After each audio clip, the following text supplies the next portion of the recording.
천번을 불러봐도 내 눈에 눈물이 멈추지 않는 것은 십자가의 그 사랑, 나를 살리려 지신 그 십자가, 모든 물과 피 나의 더러운 죄 씻으셨네.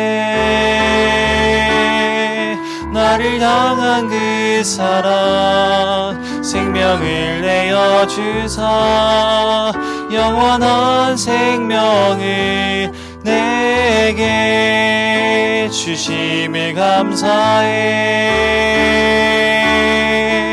천번을 불러도 내 눈에는 눈물이 멈추지 않는 것은 십자가의 그 사랑, 나를 살리려 하늘 보좌 버리신 나를 사랑하신 분, 그분이 예수요. 하늘에 계신 아버지 하나님, 새로운 생명과 호흡을 허락하셔서 새 날을 살아가게 하시니 그 은혜를 인하여 감사합니다. 코로나로 인해 많은 걱정과 염려가 엄습해 오지만 여전히 주의 백성을 돌보시는 하나님의 보호의 손길 아래 건강하게 지낼 수 있음을 감사드립니다. 이번 한 주 서울삼육중학교에서 진행한 인성주간을 통하여 많은 학생들에게 참 하나님을 알게 하여 주시니 감사드립니다. 참으로 소중한 삼육중학교 학생들이 하나님이 축복하심으로 선택받았다는 것을 알게 하여 주시고 하나님의 귀한 자녀 삼아 주시길 기도드립니다. 그들이 하나님의 사랑을 깨닫고 참 그리스도인의 삶을 살도록 축복하여 주시기를 간구하옵니다. 믿음으로 인내하며 순종하는 모든 사람에게 영원한 삶을 약속하심을 저희가 잘 알고 믿음이 더욱 강건하도록 인도하여 주시옵소서. 성도님 모두가 협력하여 선을 이루도록 하나님의 지혜와 능력이 함께하여 주시옵소서. 특별히 하나님께 더 많이 의지하고 나아가게 하셔서 코로나로 인해 힘들고 지친 시기를 믿음으로 극복하게 해주시고 서울삼육중학교 모든 교직원과 성도님들이 하나님 안에서 더욱 건강하고 행복한 삶을 살아가게 축복하여 주시옵소서. 이 모든 말씀 예수님의 이름으로 기도드립니다. 아멘. 성도님 안녕하십니까? 우리 지난 한 주도 주의 은혜 가운데 평안한 한 주 보내셨습니까? 우리 이제 신명기 속의 현대 진리 우리 5번째 시간입니다. 오늘 제5과 우리 내 문 안에 유하는 우리 나그네라고 하는 제목으로 우리 5과에 있는 말씀을 살펴보도록 하겠습니다. 우리 시작하기 전에 우리 함께 기억절 먼저 읽고 시작하겠습니다.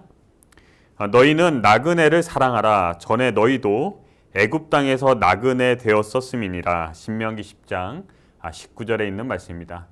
오늘 말씀의 범위는 신명기 10장에 있는 말씀이 되겠습니다. 또 내용상으로는 우리 지난 시간에 이어서 우리 말씀이 이어지겠는데요. 우리 지난 시간에 읽었던 우리 마태복음에 있는 말씀 우리 다시 한번 보면요. 예수께서 이르시되 내 마음을 다하고 목숨을 다하고 뜻을 다하여 주 너희 하나님을 사랑하라 하셨으니 이것이 크고 첫째 되는 계명이요 둘째는 그와 같으니 내 이웃을 내 몸과 같이 사랑하라 하셨으니 이 두 계명이 온 율법과 선지자의 강령이니라. 마태복음 22장 37절과 40절에 있는 말씀입니다. 여기서 두 가지, 첫째 주 너희 하나님을 사랑하라고 하는 계명과 두 번째 내 이웃을 내 자신과 같이 사랑하라고 하는 이 두 가지의 큰 율법. 그래서 우리가 지난 4과에서 내 하나님 여호와를 사랑하라고 하는 제목으로 주 너희 하나님을 사랑하라는 계명을 한번 살펴보았고요. 오늘은 내 이웃을 내 자신과 같이 사랑하라고 하는 말씀을 오늘 제5과 내 문 안에 유하는 나그네라고 하는 제목으로 우리가 함께 살펴보도록 하겠습니다. 이 말씀의 가장 마지막 부분에 이 말씀이 바로 이 두 계명이 바로 온 율법과 선지자의 강령이다라고 표현하고 있는데 여기서 말하는 율법과 선지자는 모세 오경의 말씀과 선지자의 글을 말해주고 있습니다. 그래서 성경이죠.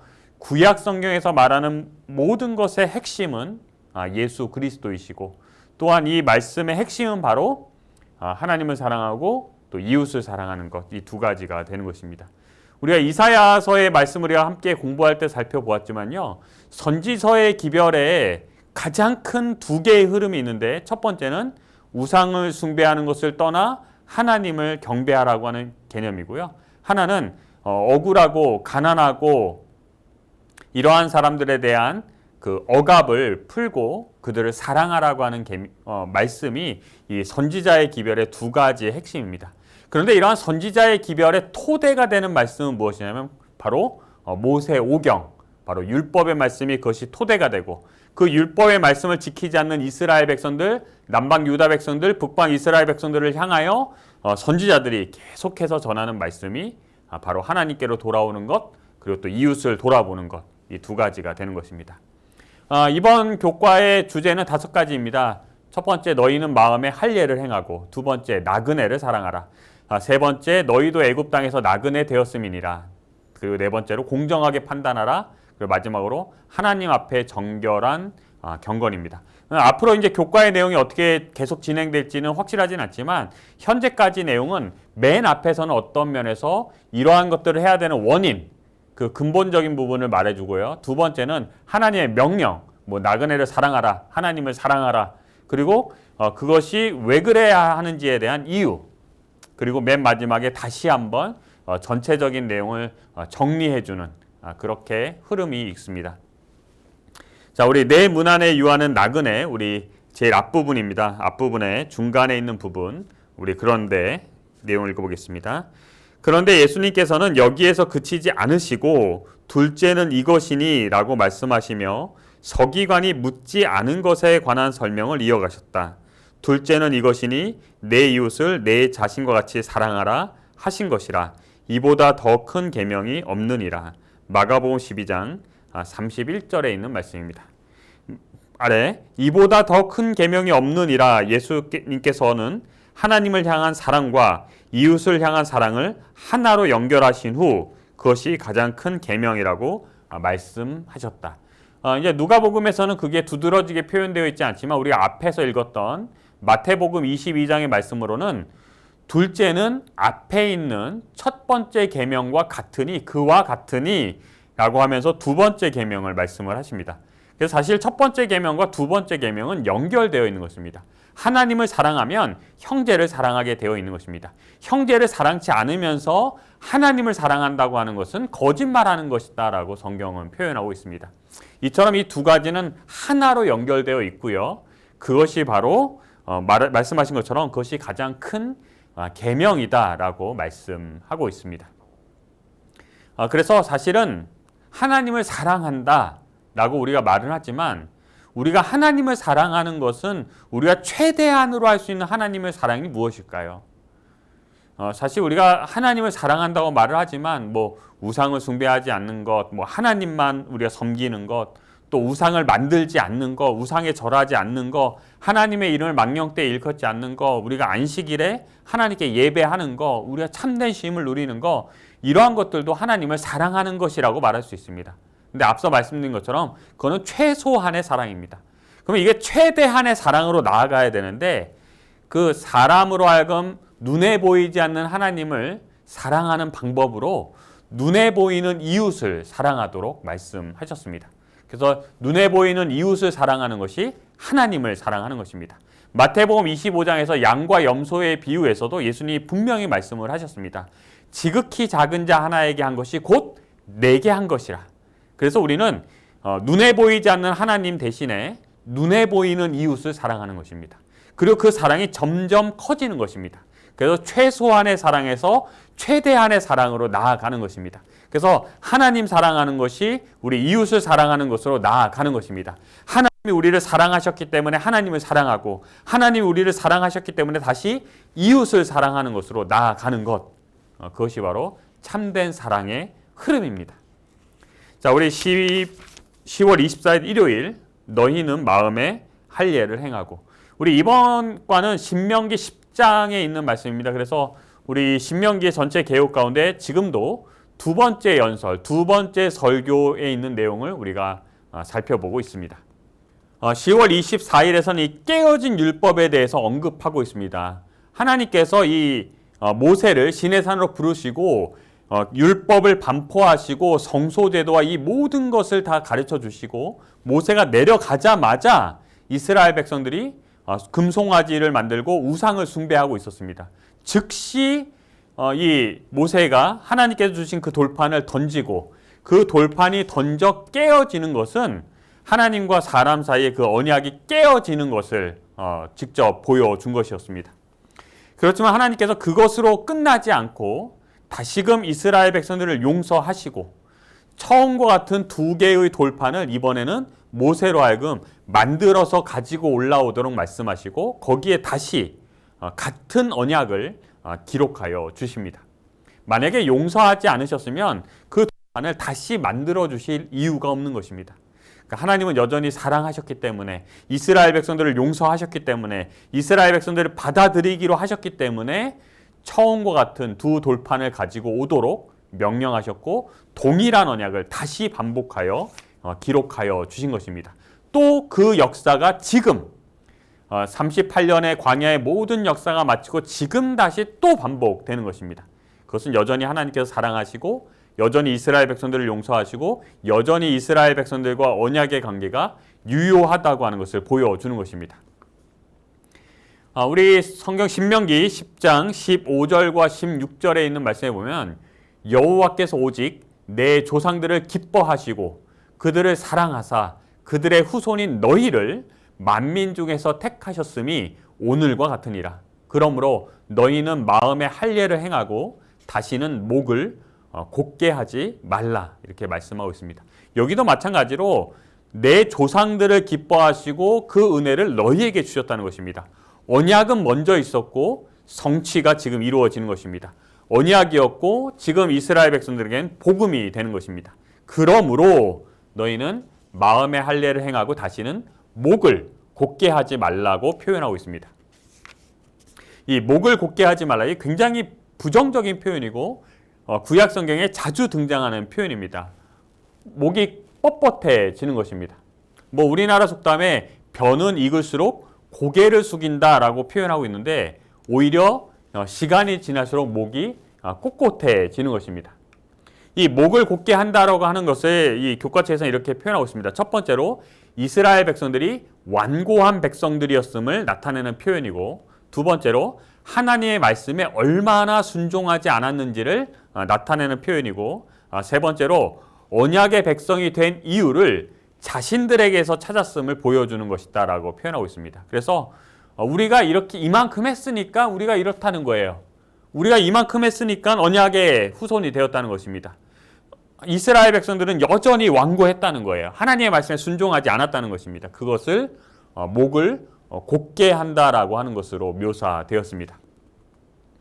목을 곧게 하지 말라고 하면서 이 이스라엘 백성들이 하나님의 말씀에 순종하지 아니하였다고 말씀을 하셨는데, 그것은 두 가지로, 첫 번째로는 하나님 사랑하는 것을 버리고 우상을 숭배하는 것으로, 두 번째 이웃 사랑하기를 버리고 이웃을 학대하는 것으로 나타났다고 하는 것입니다. 그래서 하나님 사랑하는 것을 버리면 이웃을 학대하는 것으로 나타나게 되어 있는 것입니다. 하나님을 사랑하면 이웃을 사랑하는 것으로 나타나듯이, 하나님을 사랑하지 않으면 이웃을 사랑하지 않는 것입니다. 이게 참 연결돼 있어요. 연결돼 있습니다. 드디어 외형적 변화가 더 이상 의미가 없을 때, 하나님께서 아브라함을 택하시고 그들을 약속의 후손으로 삼으셨다고 하는 것을 몸에 할례를 행하는 것을 통하여 하나님의 특별한 백성을 삼으셨음을 나타냈습니다. 그래서 이 이스라엘 백성들은 할례 받은 백성들이었고, 그 외 이방인들은 할례 받지 못한 백성들이었습니다. 할례가 없는 백성들이었습니다. 그런데 이러한 외형적 변화가 더 이상 의미가 없는 것입니다. 하나님 백성이라고 하는 것이 표시가 되어 있는데 하나님 말씀을 듣지 않는 거예요. 하나님 백성이라고 하는 것이 표시가 되어 있는데 이웃을 더 이상 사랑하지 않는 것입니다. 하나님 백성이라는 것이 표시가 되어 있는데 언약의 백성이 된 것이 본인들에게 그 이유가 있다고 생각하는 것입니다. 그래서 이러한 때 하나님께서 더 이상 외형적 변화가 의미가 없을 때 내면적 변화를 통하여 새로워지기를 원하는 하나님의 모습을 보게 됩니다. 그래서 이제 육체의 할례를 행하는 것이 아니라 너희 마음의 할례를 행하라고 말씀을 하십니다. 그래서 이스라엘 백성들은 외형적 할례를 통하여 하나님의 백성임을 증명하려고 하였고 하나님께서는 마음의 할례를 통하여 하나님의 백성임을 나타내 보이도록 요구하셨습니다. 그래서 외형적인 것보다 내면적인 변화를 원하시는 것입니다. 그래서 내면이 변화되었을 때 외형이 변화되는 것입니다. 내면은 바뀌지 않았는데 외형만 바뀌면 형식주의, 율법주의로 흘러가게 되어 있는 것입니다. 로마서 2장 28절과 29절에 무릇 표면적 유대인이 아니요 표면적 육신의 할례가 아니니라.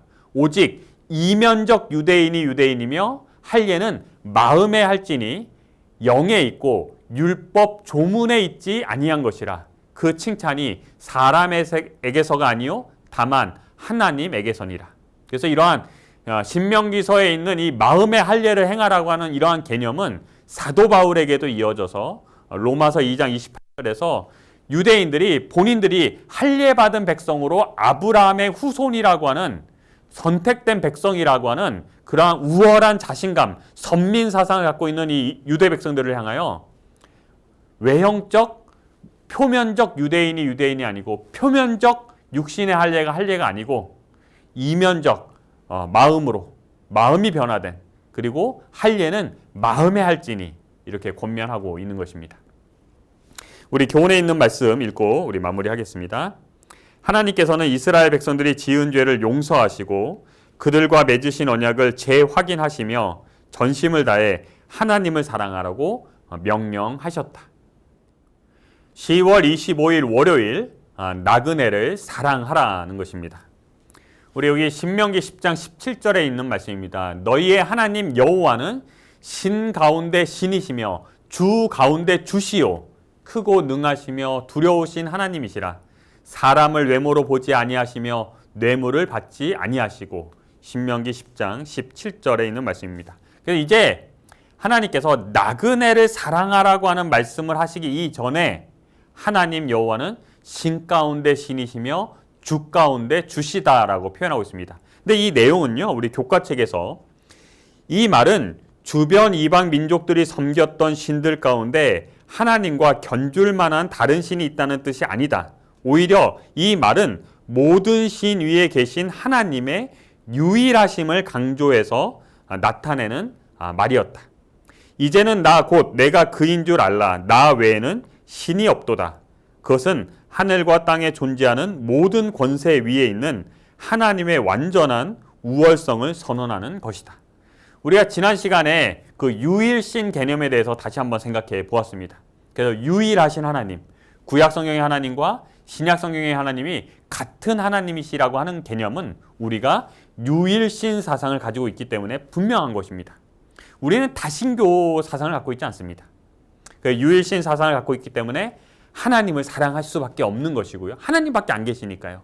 그리고 하나님밖에 계시지 않기 때문에 우리의 이웃들이 혹 다른 종교를 믿고 있다고 할지라도 그들을 불쌍히 여기고 그 이웃을 사랑하게 되는 것입니다. 왜냐하면 우리가 유일하신 하나님을 믿고 있기 때문입니다. 여기서도 마찬가지로 신 가운데 신이시며 주 가운데 주시오가 여러 신들 가운데 한 신이 아니라 유일하신 하나님이심을 나타나는 것이라고 이 교과책에서 표현하고 있습니다. 이 유일신교의 이해와 다신교의 이해의 차이입니다. 이게 우리가 다신교적 이해를 가지고 있으면 우리 하나님은 위대하시고 다른 신은 뭐 좀 열등한 신이라고 우리가 생각하기 때문에 어떤 면에서 그 신을 배타하는 배타성을 가질 수 있게 됩니다. 근데 우리가 다른 종교에 대해서 이렇게 배타성을 가지고 있는 이유는 우리가 유일신을 믿는 우리가 그러한 하나님을 믿는 백성이라고 하는 인식이 유일신이라고 하는 개념보다는 다신교적인 개념을 갖고 있기 때문입니다. 그래서 더 다른 종교를 갖고 있는 사람들에 대해서 배타적인 마음을 갖는 것입니다. 왜? 저 사람들은 다른 신을 믿고 있는, 다른 신의 영향을 받고 있는 사람이라고 생각하기 때문입니다. 하지만 오히려 유일신교는 배타성보다는 포용성에 초점을 맞추어야 하는 것입니다. 왜냐하면 아까 말씀드린 것처럼 다른 신은 없기 때문입니다. 그래서 다른 종교를 가지고 있는 사람들에 대해서 배타적인 마음을 갖기보다는 다른 종교, 즉 신이라고 말로 표현하지만 신이 아닌, 그래서 마치 고아와 같은 상태에 있는 그 이웃에 대하여 불쌍히 여기고 그들을 사랑하고 포용하는 것입니다. 그리고 그들도 역시 유일하신 하나님께서 사랑하시며, 유일하신 하나님께서 인도하시며, 유일하신 하나님께서 그들의 생명을 지키시고 계심을 우리가 아는 것입니다. 왜냐하면 신은 한 분밖에 계시지 않기 때문입니다. 이게 유일신적 사상과 다신교적 사상의 차이입니다. 그래서 우리는 유일하신 하나님을 믿는 그러한 백성이기 때문에 다른 민족, 다른 종교를 가진 사람들에 대해서 배타성보다는 포용성에 초점을 맞춰야 할 것입니다. 우리 10월 25일 월요일 우리 교과책에 있는 내용입니다. 여기서 읽겠습니다. 여기서 우리는 매우 강력한 대비를 발견하게 된다. 여호와는 모든 신 가운데 신이시며 주 가운데 주이시다. 그분은 또한 절대적인 주권을 가진 통치자이시며 만물을 붙들고 계신 분이시다. 그런 하나님께서 고아와 과부와 나그네 또한 돌보신다. 하나님께서는 그들의 직접적인 필요를 채워주심으로 그들을 향한 관심과 사랑을 보여주신다. 그래서 하나님께서는 유일하신 하나님이시기 때문에 고아와 과부와 나그네를 사랑하신다라고 묘사하고 있습니다. 제가 아까 타종교에 있는 사람들에 대해서 묘사하면서 고아와 같은 사람이다라고 표현한 이유는 신이 없기 때문입니다. 신이라고 부르지만 신은 없어요. 그렇기 때문에 고아와 같은 존재라고 하는 것입니다. 그런데 성경은 그러한 고아와 과부와 나그네에 대하여 관심을 가지고 사랑하시는 하나님에 대해서 설명하는 것입니다. 자, 이러한 하나님이시기 때문에 우리는 하나님을 두려워하기보다는 경외하는 것입니다. 어마어마하게 큰 사랑으로 그 모두를 포용하실 수 있는, 그 모두를 인도하시는, 그 모두를 사랑하시는, 모든 사람의 생명의 삶을 인도하고 계시는 그러한 사랑의 하나님이심을 우리가 알기 때문에 우리는 하나님을 두려워하기보다는 경외하는 것입니다. 나그네를 사랑해야 하는 이유는 첫 번째로 하나님께서 나그네를 사랑하셨기 때문입니다. 여기서 말하는 나그네는 이웃의 범위를 엄청 넓혀 준 것입니다. 단순히 내가 아는 가까운 이웃이 아니라 내가 알지 못하는 먼 사람들까지도 다 나의 이웃으로 받아들이는 것입니다. 그리고 그 나그네를 사랑하는 것입니다. 두 번째로 우리도 나그네였기 때문이었습니다. 여전히 또한 나그네이기 때문입니다. 우리 그 내용은 우리가 화요일에 좀 더 살펴보게 될 것입니다. 또한 이러한 나그네에 대한 개념은 어디에도 등장하냐면 안식일 계명에도 등장하고 있습니다. 넷째 계명, 내 문 안에 유하는 객이라도 아무 일도 하지 말라고 하는 것입니다. 그 안식일의 은혜와 안식일의 축복은 단순히 그 가족에게만 국한되는 것이 아니라 그 문 안에 유하는 나그네에까지도 이러한 모든 은혜는 전달되어지는 것입니다. 자, 이웃의 범위, 이제 나그네의 범위, 아까 계속 몇 번 반복을 했었지만요. 우리 다시 이 부분을 좀 더 깊게 생각해 본다면 이 비슷한 질문을 던진 사람이 있었습니다. 내 이웃이 누구입니까? 라는 질문을 던진 것입니다. 이건 이제 누가복음 10장에 등장하는 그 어떤 율법사와 관련된 내용입니다. 이 대화 속에는 아까 우리가 살펴봤던 첫째 계명과 둘째 계명에 대한 내용이 나옵니다. 그래서 둘째 계명에서 내 이웃을 내 몸과 같이 사랑하라고 하는 말씀을 하셨을 때 이 어떤 율법사가 거기서 더 나아가 그렇다면 내 이웃은 누구입니까? 라고 하는 질문을 던진 것입니다. 이렇게 질문을 던진 이유에 대해서 성경은 누가복음 10장 29절에 이 사람이 자기를 옳게 보이려고 예수께 여짜오되 그러면 내 이웃이 누구오니이까? 라고 질문한 것입니다. 내가 옳다라고 하는 것을 보이기 위한 거였다는 것입니다. 이러한 질문에 대해서 예수님께서 하신 비유의 말씀이 있는데 그것이 바로 사마리아인의 비유를 말씀하셨습니다.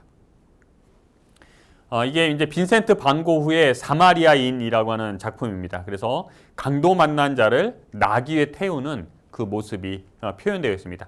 이 그림 저 안쪽에 보면은 맨 먼저 가는 제사장, 그리고 그 중간쯤에 보면 또 길을 가고 있는 레위인이 아주 작은 모습으로 보여지고 있습니다. 그리고 중간에 이 사마리아인과 그리고 그 강도 만난 자를 배치하고 있습니다.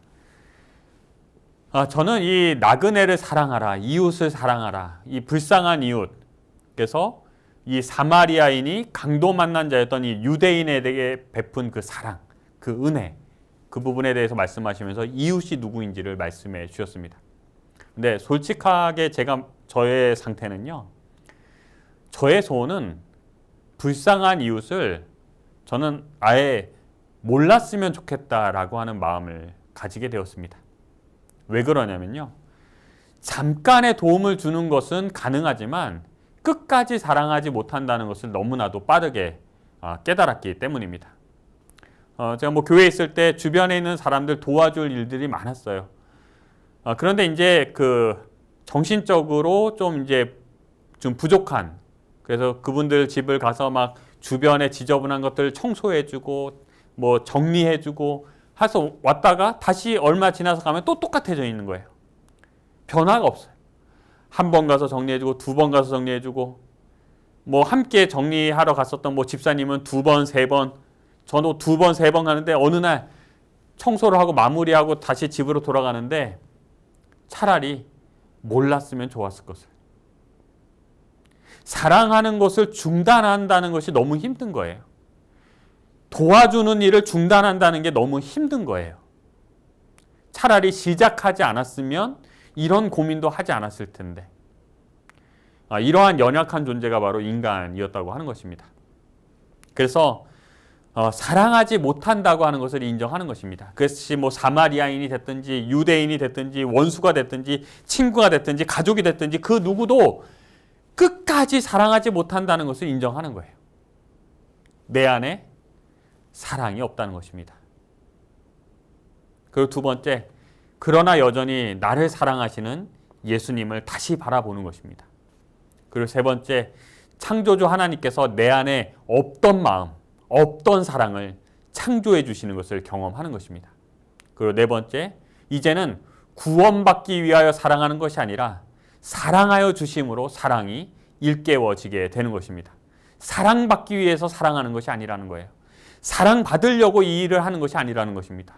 이미 먼저 언약을 주셨고, 이미 먼저 성취해 주셨고, 이미 먼저 십자가에서 우리를 위해서 죽으셨고, 그러셨기 때문에 사랑하게 되는 것입니다.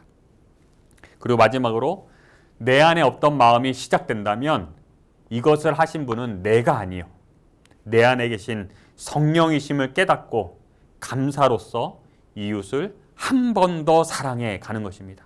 그래서 최소한의 사랑에서 최대한의 사랑으로 나아가는 것입니다. 그것이 신앙이고, 그것이 믿음이고, 그것이 그리스도인의 삶이 되는 것입니다. 신약교훈 378쪽에 있는 말씀입니다. 그리스도께서는 아무도 자기 자신의 힘으로 율법을 지킬 수 없다는 것을 알고 계셨다. 여기서 말하는 율법은 그냥 단순히 명문화된 율법 몇 가지를 말하는 것이 아니에요. 그 율법의 깊이, 바로 그 선한 사마리아인의 비유를 말씀하시기 바로 전에 첫째는 하나님을 사랑하시는 것이고, 둘째는 그와 같으니 이웃을 내 몸과 같이 사랑하는 것이라고 말씀하셨던, 이것이 율법이라고 말씀하셨던 그 율법인 것입니다. 그러므로 그분은 율법사가 더욱 분명하고 더욱 비판적인 연구를 통해서 진리를 발견하게 되기를 바랐었다. 우리는 오직 그리스도의 공로와 은혜를 받아들임으로써만 율법을 지킬 수 있다. 우리의 죄를 위한 화목제가 되신 그리스도를 믿음으로 말미암아 타락한 사람이 마음을 다하여 하나님을 사랑하고 자기 이웃을 제 몸과 같이 사랑할 수 있게 될 것이다. 그래서 단순히 이제 명문화된 율법이라고 하는 그 제한된 율법, 최소한의 사랑에 우리가 집착하지 말고 하나님께서 우리에게 말씀하여 주신 첫째, 그 둘째는 그와 같으니, 이 율법 속에서 우리가 보았을 때는 내가 얼마나 사랑하지 못했는가를 또 발견하게 되고, 그리고 오직 나를 사랑하시는 예수 그리스도를 다시 바라보게 되고, 그리고 그 예수 그리스도가 여전히 나를 사랑하신다는 것을 다시 발견하고, 그것이 다 계속 반복되어지는 과정을 통하여 최소한의 사랑에서 최대한의 사랑으로 나아가는 그러한 믿음의 경험이 우리에게 있게 되기를 간절히 소망합니다. 우리 교훈에 있는 말씀입니다. 사회에서 소외당하며 고통 중에 있는 자들을 기억하고 돌보시는 하나님께서는 당신의 백성들 또한 그렇게 하라고 명령하신다. 네, 우리 10월 26일 화요일 너희도 애굽 땅에서 나그네 되었음이니라. 이 말씀은 이제 앞에 나오는 그 나그네를 사랑하라고 하는 그 이유가 되는 것입니다. 너희도 애굽 땅에서 나그네 되었었으니까 이웃을 나그네를 사랑하라는 것입니다. 너희는 나그네를 사랑하라. 전에 너희도 애굽 땅에서 나그네 되었음이니라. 신명기 10장 19절에 있는 말씀입니다. 그래서 과거를 기억함이 현재에 영향을 미치는 것입니다. 이제 과거의 그 기억이 현재에 뭐 긍정적으로 영향을 미치든 부정적으로 영향을 미치든 영향을 미치게 되어 있습니다. 그래서 뭐 오늘 나의 모습은 과거의 나의 모습이고 미래의 나의 모습은 오늘 나의 모습이다, 이런 표현도 있습니다. 그래서 과거의 나의 삶이 오늘 현재에 영향을 미치는 것입니다. 근데 이것이 이제 부정적으로 영향을 미치는 것이 훨씬 더 많다는 거죠. 그래서 뭐 예를 들면 며느리와 시어머니의 갈등. 그래서 근데 다시 시어머니가 되어 있는 나를 발견하게 되는 것입니다. 며느리로서 고통을 받았는데 다시 내가 시어머니가 돼서 또 며느리와 또 갈등을 겪게 되는 것입니다. 직장 내 괴롭힘을 받았어요. 근데 어느 순간 직장에서 괴롭히고 있는 나를 발견하게 되는 것입니다. 군대 내에서 폭력을 받았습니다. 뭐 2등병 시절에 1병 시절에 선임병에 의해서 고통을 받았어요. 그런데 어느 순간 내가 상병이 되고 병장이 되어서 어느 순간 폭력을 행사하고 있는 나 자신을 발견하는 것입니다. 학교 폭력이에요. 내가 상대방으로서 폭력을 받았어요. 그런데 어느 순간 또 폭력을 행하고 있는 나를 발견하는 것입니다. 폭력의 대물림입니다. 그것이 좋지 않다고 하는 거예요. 그 순간 얼마나 괴로웠는가를 기억하면서도 그것이 다시 반복되는 것입니다. 안타까운 거죠. 그런데 여기서는 이제 이스라엘 백성들에 대해서 하나님께서 너희가 애굽 땅에서 나그네 되었었으니 나그네를 대접하라고 하는 것입니다. 근데 이스라엘 백성들이 그 선지자의 기별들에 계속해서 나타나는 것으로 보아서는 그들도 역시 이러한 그 폭력의 대물림 그리고 그 사랑의 반복보다는 이러한 대물림이 훨씬 더 힘이 강력하게 작용했던 것으로 보여집니다. 그래서 사실 이런 것은 둘 다 죄의 함정에 빠진 것입니다. 누군 살고 누군 죽는 게 아니라 둘 다 죽을 위기에 처한 것입니다. 둘 모두를 위해서 대신 죽으시고 모두를 살리신 예수 그리스도를 바라보는 것 외에는 방법이 없는 것입니다. 그래서 도피성 되시는 예수 그리스도. 그래서 도피성은 폭력을 받은 사람이나 폭력을 행한 사람이나 둘 다 예수 그리스도 안에서 그 도피처를 찾는 것 외에는 또다시 역사는 반복되고 또 반복되게 되어 있는 것입니다. 예수 그리스도 안에서 그 도피처를 찾아야 하는 것입니다. 인터넷에서 찾아보면 뭐 낙서금지 뭐 이런 뭐 그림들 사진들 굉장히 많습니다. 그런데 여기 이것을 가지고는 이제 낙서금지 써 있는데 밑에 답변으로 뭐라고 써 있냐면 니도 낙서했네 이렇게 표현하고 있습니다. 낙서금지 썼는데 그게 낙서인 거예요. 이게 참 안타까운 것입니다. 나는 잘하는 거라고 했는데 그것이 결국에 똑같은 것이었다는 것입니다. 로마서에서는 이렇게 표현하고 있습니다. 그러므로 남을 판단하는 사람아, 물론 누구든지 내가 핑계치 못할 것은 남을 판단하는 것으로 내가 너를 정죄함이니 판단하는 내가 같은 일을 행함이니라. 이런 일을 행하는 자에게 하나님의 판단이 진리대로 되는 줄 우리가 아노라. 이런 일을 행하는 자를 판단하고도 같은 일을 행하는 사람아, 내가 하나님의 판단을 피할 줄로 생각하느냐. 로마서 1장에서는 그 유대인들의 죄악에 대해서 설명하고, 그 다음에 로마서 2장에서는 유대인들의 죄악에 대해서 설명하면서 그 맨 앞부분에 그 이방인들을 바라보면서 여러 가지로 판단하였던, 형제에 대해서 판단하였던 그 유대인들에게 대해서 똑같은 일을 행하고 있다라고 말하고 있고, 똑같은 일을 행하는 너희가 똑같은 판단을 받게 될 것이다라고 강조하고 있는 것입니다. 그런데 이러한 것이 대물림돼요. 애굽 땅에서 나그네 되었으니까 나그네를 사랑하라고 말씀하셨는데 그게 안 되는 거예요. 이스라엘 백성들의 모습이 그러하였습니다. 그래서 이것을 뭐 자기 합리화의 함정이라고 한번 표현을 해봤습니다. 이스라엘 백성들은요, 아브라함의 후손이었고 야곱의 후손이었고 또 예수님 당시에 이제 유대인들만 살아 있었기 때문에 유다 자손이었습니다. 그런데 사실 이 창세기의 말씀을 가만히 연구해 보면 이 이스라엘과 유대인들의 그 자신감은 도대체 어디서 뿜어져 나오는 것인지를 저는 잘 모르겠습니다. 아브라함을 봐도 그렇고 야곱을 봐도 그렇고 유다를 봐도 그렇고 어떻게 그들을 통해서 자신들이 하나님의 선택된 백성이고 자신들만의 혈통을 그렇게 중요하게 생각을 했을까? 전 참 신기해합니다.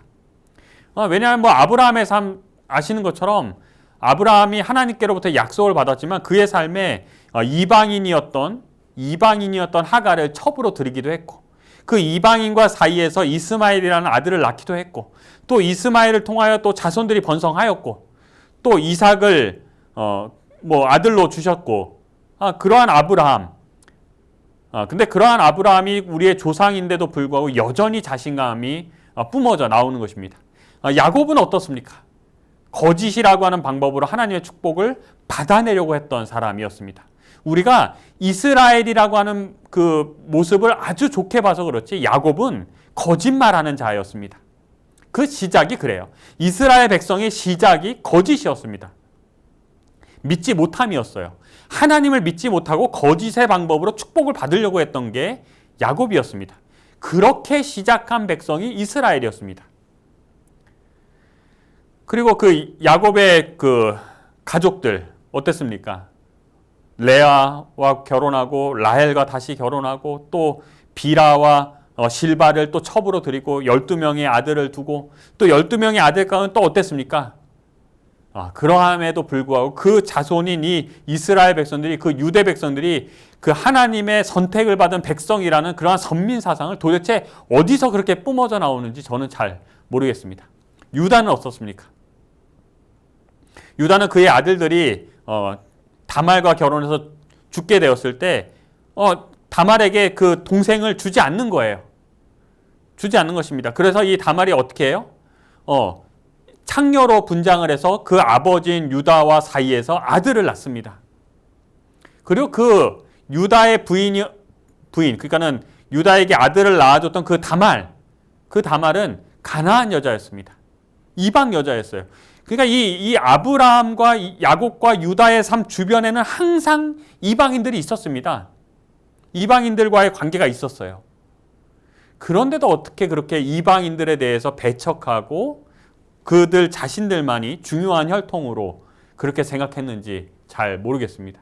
이러한 역사적 과정을 통하여 그 자기 합리화, 우리는 그럴 수밖에 없었고 그러한 것이 현재에는 영향을 미치지 않는다고 여전히 생각하며 선민 사상에 쌓여져 있었던 것입니다. 그래서 이러한 자기 합리화에서 불쌍히 여김으로 우리의 과거를 또 우리의 이웃을 불쌍히 여기는 마음으로 또 자기 합리화에서 우리를 하나님의 백성 삼아주신 그 하나님의 은혜로 예수 그리스도에게로 나아가는 것, 그러한 과정들을 통하여 나그네를 사랑할 수 있는 마음 밑바탕이 형성되어 가는 것입니다. 마태복음 7장 12절에서 그러므로 무엇이든지 남에게 대접을 받고자 하는 대로 너희도 남을 대접하라. 이것이 율법이요 선지자니라. 우리 교훈에 있는 말씀입니다. 하나님께서는 이스라엘 백성들이 자신들 가운데 있는 약자들을 친절하게 대함으로 하나님을 드러내며 그들의 존재 이유를 증명하기를 기대하셨다. 10월 27일 수요일 공정하게 판단하라입니다. 나그네를 사랑하고 나그네 되었던 것을 기억하고 그 나그네들에 대해서 가난한 자들에 대해서 공정하게 판단할 것에 대해서 설명하고 있는 것입니다. 이 중간에 성경철 4개가 기록되어 있는데 그 중에서 2개만 우리가 한번 읽어보겠습니다.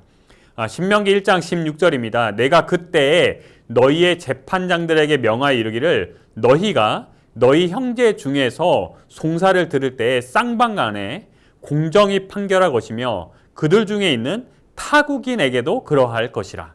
신명기 1장 16절입니다. 그리고 객이나 고아나 과부의 송사를 억울하게 하는 자는 저주를 받을 것이라 할 것이요 모든 백성은 아멘 할지니라. 신명기 27장 19절에 있는 말씀입니다. 공정하게 판단하는 것. 타국인에 대해서, 나그네에 대해서, 객이나 고아나 과부에 대하여 그 가난하고 어려운 자들에 대해서 공정하게 판단하라고 하는 것입니다. 우리 교과책의 이 빨간 줄 보면요. 약한 자들과 가난한 자들과 소외당하는 자들이 돈 많고 힘 있고 연줄 있는 사람들과 같은 종류의 정의를 경험하지 못한다는 것은 익히 알려진 사실이다. 이게 죄의 세상은 다 그런가 봐요. 이스라엘 당시에 하나님께서 이러한 객에 대하여, 나그네에 대하여, 타국인에 대하여, 고아에 대하여, 과부에 대하여 그렇게 하지 말라고 말씀하신 이유는 그렇게 했다는 거예요. 그렇게 했기 때문에 그렇게 하지 말라고 말씀한 것입니다. 율법이라는 것이 죄가 이루어지기 때문에 하지 말라고 말씀하시는 거예요. 살인하기 때문에 살인하지 말라고 하는 계명이 생긴 것입니다. 그래서 이스라엘 백성들이 그렇게 한 거예요. 예나 지금이나 비슷한 것입니다. 요 마지막 줄에 하나님께서는 이스라엘 안에서 법 아래 평등한 정의가 실천되기를 원하셨다는 것입니다. 이스라엘 백성 중에서는 하나님의 이름으로 일컫는 백성 가운데서는 그런 일이 없기를 바라신 거였어요. 그런 일이 없는 것이 바로 이들이 하나님의 백성이라는 것을 증명하게 되는 것입니다. 그런 일이 없는 거예요. 다른 나라와 다른 것입니다. 다른 백성들과 다른 것입니다. 그런데 그렇게 하는 것이 다른 백성들에게 복이 돼요. 왜요? 아, 저 길이 올바른 길이구나. 저 길이 참된 길이구나. 저렇게 가르치시는 하나님이 참된 하나님이시구나 라고 하는 것을 발견할 수 있기 때문입니다. 그렇게 되므로 모든 이웃에게 복이 되는 것입니다. 그런데 그렇게 하지 못했다고 하는 것입니다. 우리나라 사람들에게 물어봤습니다. 우리나라의 법은 만민 앞에 평등한가? 모든 국민은 법 앞에 평등한가? 근데 그렇지 않다라고, 매우 그렇지 않고 그렇지 않다라고 생각하는 한국 사람이 80% 되는 것입니다. 2016년 헌법재판소 통계입니다. 그래서 예나 지금이나 여전히 법 앞에 평등하지 않다라고 하는 인식이 우리 안에 있다고 하는 것입니다. 그런데 하나님께서는 이스라엘 백성들 안에서만큼은 공정한 판단이 이루어지기를 원하셨던 것입니다. 이스라엘의 그 백성들의 그 부패한 의식주의, 이 내용은요, 이사야 교과, 그러니까 일기 교과 제1과에 나오는 내용입니다. 또 비슷한 내용이라서요. 첫 번째로 그들은 참된 하나님을 알고 있었습니다. 이스라엘 백성들만큼은 참된 하나님을 알고 있었어요. 두 번째로 올바른 예배의 형식을 가지고 있었습니다. 양을 잡아 제사를 드림으로 나를 대신하여 죽으실 예수 그리스도를 바라볼 수 있었습니다. 세 번째로 올바른 예물들을 가지고 왔습니다. 그 이방신들 가운데는 자신의 자녀를 제물로 드리는 그러한 이방 종교들도 있었습니다. 그러나 여기서는 예수 그리스도를 상징하는 그 짐승을 잡아 제사를 드리는 것을 통하여 올바른 예물을 드렸습니다. 하지만 이 모든 옳은 것들을 행하면서도 약한 자들과 가난한 자들을 공정하지 못하게 대한다면 그 좋은 것들이 무슨 의미가 있겠는가? 그래서 이처럼 하나님은 섬기는데 이웃의 그들의 손에 피를 묻히는 거예요. 이사야서의 내용에 의하면 이웃에 대하여 사랑하지 않는 것입니다. 그러면 처음 것은 남을 줄 알았는데 처음 것도 없어지는 거예요. 이거라도 남을 줄 알았는데 이것도 안 남는 것입니다. 그것이 바로 부패한 의식주의였습니다. 형식주의죠. 그래서 이스라엘 백성들이 하나님 섬기는 것만큼은 잘한다라고 생각했는데 그것도 아니었다는 것입니다. 우리 교훈에 있는 말씀 읽고 우리 마무리하겠습니다. 하나님께서는 올바른 종교적 행위가 그들을 거룩하게 만드는 것이 아니라 하나님의 품성을 닮은 삶의 실천이 참된 거룩함임을 가르쳐 주셨다.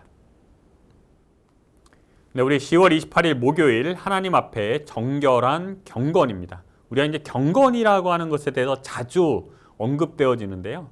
이 경건이라고 하는 것이 성경적으로 말하는 경건이라고 하는 정의가 무엇일까? 우리가 생각하는 경건 말고요. 내가 어렸을 때부터 가지고 있었던 그런 경건에 대한 개념 말고요. 성경이 말하는 경건은 무엇일까? 우리 먼저 우리 신명기 24장 10절부터 15절에 있는 말씀을 좀 한번 읽어보겠습니다. 내 이웃에게 무엇을 구워줄 때 너는 그의 집에 들어가서 전당물을 취하지 말고 너는 밖에 서 있고 내게 꾸는 자가 전당물을 밖으로 가지고 나와서 내게 줄 것이며 그가 가난한 자이면 너는 그의 전당물을 가지고 자지 말고 해질 때에 그 전당물을 반드시 그에게 돌려줄 것이라. 그리하면 그가 그 옷을 입고 자며 너를 위하여 축복하리니 그 일이 내 하나님 여호와 앞에서 내 공의로움이 되리라. 공궁하고 비난한 품꾼은 너희 형제든지 내 땅 성문 안에 우거하는 객이든지 그를 학대하지 말며 그 품삯을 당일에 주고 해진 후까지 미루지 말라. 이는 그가 가난함으로 그 품삯을 간절히 바람이라. 그가 너를 여호와께 호소하지 않게 하라. 그렇지 않으면 그것이 내게 죄가 될 것임이니라. 굉장히 굉장히 현실적이죠. 굉장히 현실적입니다. 이웃에게 무언가를 구워줄 때 이제 전당물을 받는데 너가 가서 끄집어 오지 말고 주는 거 받고 빌려주라는 것입니다. 그리고 받아왔더라도 가난한 사람이면 저녁 전에 돌려주라는 것입니다. 일꾼에게 일을 시켰으면 그 사람이 형제든 아니면 나그네든 누구든지 간에 해지기 전에 주라는 것입니다. 일이 끝나면 주라는 거예요. 왜냐하면 그 마음이 그것을 간절히 원하고 있기 때문입니다. 참 현실적인 이렇게 아주 현실적인 이러한 표현들이 이렇게 성경에 기록되어 있습니다. 이제 그러면서 이 신약 성경 야고보서 1장 27절에서 경건이라고 하는 것을 이렇게 정의를 내리고 있습니다. 하나님 아버지 앞에서 정결하고 더러움이 없는 경건은 곧 고아와 과부를 그 환난 중에 돌보고 또 자기를 지켜 세속에 물들지 아니하는 그것이니라. 야고보서 1장 27절에 있는 말씀입니다. 우리 성도님들께서 잘 아시는 것처럼 이 야고보서의 말씀은 그 행함이 있는 믿음을 강조하는 성경이라고 하는 것을 아마 알고 계실 것입니다.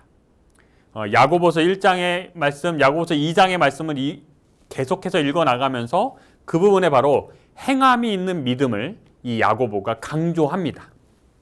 우리 한번 읽어보겠습니다. 아, 허탄한 사람아, 행함이 없는 믿음이 헛것인 줄을 알고자 하느냐. 너는 행함이 없는 믿음을 보여라. 나는 내 행함으로 나의 믿음을 보이겠다. 이렇게 표현한 것이 야고보입니다. 그 행함이 없는 믿음은 헛것이다 라고 표현합니다. 그런데요, 야고보서 1장 27절부터 이 야고보서 2장 20절까지의 말씀을 전체적으로 읽으면 여기서 말하고 있는 그 행함이라고 하는 것이 무엇인지를 우리가 알 수 있게 됩니다. 생각보다요, 이웃에 대한 사랑을 이야기하고 있습니다. 과부나 그리고 고아나 이들에게 대하는 행동에 대해서 표현을 하고 있습니다. 그래서 여기서 말하고 있는 이 행함의 핵심은요, 첫 번째로 이웃을 사랑하는 것입니다. 고아와 과부, 가난한 자에게 행하는 일들이 많이 기록되어 있습니다. 그리고 일부 율법을 지키는 것, 특별히 간음하지 말라, 살인하지 말라고 하는 계명이 거기에 표현되어 있습니다. 말씀드린 대로 간음하지 말라, 살인하지 말라, 도적질하지 말라, 이러한 계명들은 이웃에 대한 최소한의 사랑이었습니다. 이웃에 대한 최소한의 사랑. 그래서 이 야고보서의 말씀을 읽으면, 전체적으로 읽으면 여기서 말하고 있는 행함, 그 행함이 있는 믿음 할 때 그 행함이 바로 이웃을 사랑하는 것입니다. 우리 교과책 우리 75쪽입니다. 내 이웃을 내 자신과 같이 사랑하는 것은 하나님의 율법의 가장 높은 차원의 표현이다. 이와 같이 실천하는 것은 모세가 거룩한 땅의 경계에서 이스라엘 백성들에게 이야기했던 때와 마찬가지로, 또한 야고보의 때와 마찬가지로 오늘날에도 매우 중요한 현대 진리이다. 현대 진리이다. 우리 말씀드렸죠? 최소한의 사랑에서 최대한의 사랑, 가장 낮은 사랑에서 가장 높은 차원의 사랑. 여기서 이제 가장 높은 차원의 표현이라고 표현하고 있죠. 그래서 이 명문화된 율법은 가장 낮은 차원이에요. 명문화된 율법은 가장 최소한의 사랑입니다. 거기서 최대한의 사랑으로 가장 높은 차원으로 나아가는 것입니다. 우리 교훈에 있는 말씀입니다. 이스라엘은 약한 자들과 소외된 자들에게 친절을 베품으로 오류와 죄악 가운데 있는 세상을 향해 하나님의 증인이 되라는 부르심을 받았다. 우리가 그렇게 살면 증인이 되는 것입니다. 우리가 하나님을 사랑하고 이웃을 그렇게 사랑하면 이 세상에 대하여 증인이 되는 것입니다. 우리 이제 제5과 문 안에 유하는 나그네 우리 학습 목표 읽고 우리 기도하고 마무리하겠습니다. 깨닫기, 우리의 도움이 필요한 자들을 적극적으로 도우며 공정하게 대하는 것이 참된 경건임을 깨닫는다. 느끼기, 지식에 그치는 신앙이 아니라 삶을 통해 실천하는 신앙을 기대하시는 하나님의 마음을 이해한다. 나와 내가 속한 교회가 보다 더 적극적으로 하나님의 사랑을 나눌 수 있는 방법들을 모색한다. 그래서 내 문 안에 유하는 나그네, 정말 이웃 가운데서 가장 먼 이웃, 그들에게까지 하나님의 사랑이 전달되어지는 그러한 과정들을 통하여 최소한의 사랑에서 최대한의 사랑으로, 가장 낮은 율법에서 가장 높은 차원의 율법으로 우리의 믿음과 신앙이 나아가는 그러한 우리 아름다운 우리 성도님들 되시기 바라면서 오늘 말씀을 마무리하겠습니다. 제가 기도하고 마치겠습니다. 하늘에 계신 하나님 아버지, 오늘 다시금 여전히 사랑하지 못하고 있는 우리의 모습을 발견하게 됩니다. 우리는 사랑을 반복하기보다는 악을 반복하는 데 익숙했고, 사랑을 대물림하기보다는 폭력을 대물림하는 것이 더 쉬운 존재였습니다.